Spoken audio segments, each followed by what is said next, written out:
In the final minute before the Chinese New Year toll-free window ended, I timed it perfectly and rushed into the toll plaza to get on the freeway. But right then, a Nissan suddenly squeezed up next to me. The driver rolled down his window with this smug grin on his face. "Bro, your Tesla's expensive as hell. Cut my beat-up car a break, man. You're rich, so just treat the toll like a contribution." I figured he was just talking nonsense. There was only 1 minute left before tolls kicked back in, and I sure wasn't about to be the sucker paying for it. So I didn't even look at him. I just drove straight through the toll gate. Sure enough, he got stopped and had to pay, cussing the whole time. I thought I'd just run into some rude jerk, but I didn't expect him to slam the gas and chase me down. On the ramp, he started flashing his lights like crazy, trying to force me to pull over. In an instant, all I could see was glare. Night driving was already hard enough. Once those lights hit me, I could barely even keep my eyes open. After I got off the ramp, I forced my eyes back open. And there it was in my rearview mirror, the same Nissan from the toll plaza. A wave of anger shot up in me. But then I remembered my parents and my kid were in the back seat. This was not the time to act on emotion. So I stayed alongside him on purpose, rolled down my window, and tried to talk him down. "Bro, the way you're driving is dangerous. Drive like that and your family will be the ones crying." But instead of backing off, he flashed his high beams a few more times, then pulled even closer to my car like he was straight up provoking me. I immediately rolled my window back up and steadied the wheel. If my battery hadn't been running a little low, I would have floored it and left him behind. My wife noticed something was wrong and looked at me nervously. "Honey, slow down. There's no point getting into it with someone like this. The only thing that matters is getting home safe." "It's okay. I'll look for a chance to get off on a side road and put some distance between us." I kept trying to calm my family down. But deep down, I still had this anger building, and that Nissan just would not stop tailing me. I'd seen plenty of videos like this online before. Guys with full-blown road rage treat everybody else's life like it's a joke, and his headlights had clearly been modified. No normal car should be blasting light like that. If those lights kept hitting me for a few more minutes, I could have gotten dizzy and caused a serious accident. After thinking it through, I quickly moved toward a denser patch of traffic up ahead. Then I turned on my signal, getting ready to speed up, merge into the flow, and lose him. But the second I accelerated, that Nissan actually drifted out of his lane on purpose and came right at me. I panicked. Luckily, my car's avoidance system yanked me back into my lane and probably saved my life. Otherwise, at that speed, a hit like that would have almost definitely flipped the car and left us dead or badly hurt. A helpless kind of fear hit me all at once. It was obvious this lunatic wasn't going to let this go, so I tightened my grip on the wheel and stopped trying to shake him. There were too many cars on the highway. If I changed lanes recklessly, I could trigger a pileup. And if that happened, my whole family could die here.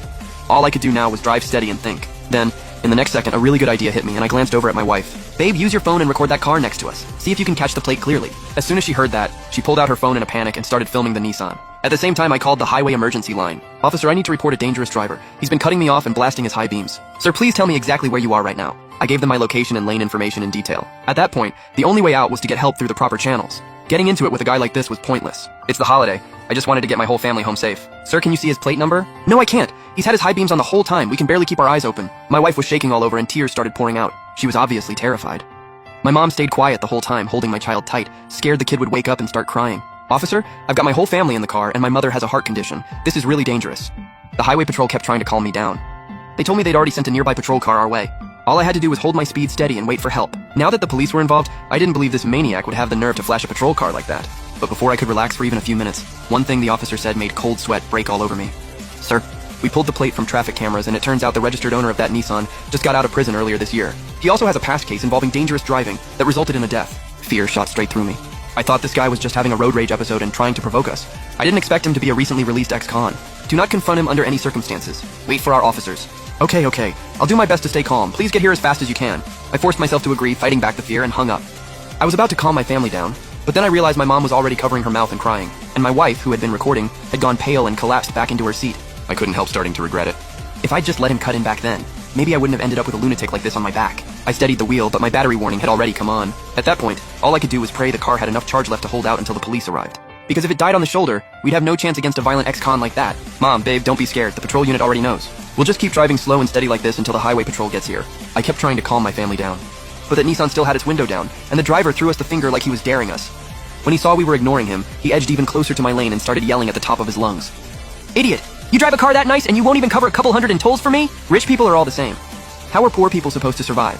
I was furious. I never thought I'd get lectured by some ex-con. Then I finally lost it, rolled down my window and shouted back at him. This was first come, first served.